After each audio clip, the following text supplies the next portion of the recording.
How can government improve the business climate? Welcome to Insider Experts. I'm John Manzella, and with me on Skype video is Jim Wilfong. And Jim is an entrepreneur and former advisor to President Clinton and President Bush, and a current advisor to President Obama. Jim, how are you today? I'm fine, John. How are you? Good, thank you. Jim, in this poor economic environment, what can government do to improve that environment, especially for small business?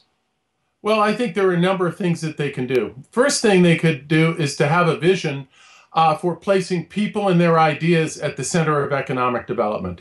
In a knowledge-based world, people are your most important natural resource. The second thing I think they could do is to make real investments in infrastructure and make investments for the long term, not just the short term.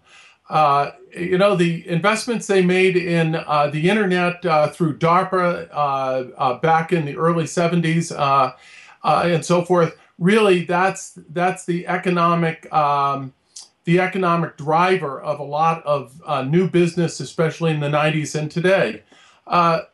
When you have a knowledge-based economy, having a good educational system, world-class educational system to improve the skills of the workforce is absolutely essential. It doesn't matter what type of work you're doing, you need to make sure that the education is good and it is helping to produce skills that are marketable skills for today and the future. Jim, I agree that the only sustainable competitive advantage today appears to be skills and knowledge. Yes, I mean, we have a well-educated workforce, and that is incredibly important if we are to maintain our edge in the world economy. The other couple of things that I would do is to continue to make big picture R&D investments. That type of high-risk investment for research and development is appropriate for the federal system of government.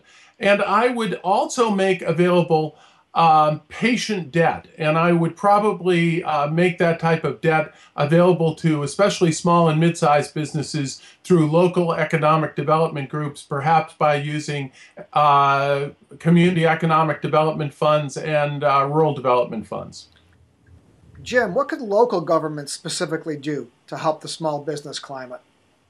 Well, I think one of the most important things that they could do is quit giving away their tax base. Perhaps they could do that by helping to provide energy at a reasonable price. Perhaps they could use the public power authority that was given to them in 1920 to create local power authorities and provide energy at a very reasonable or cost price.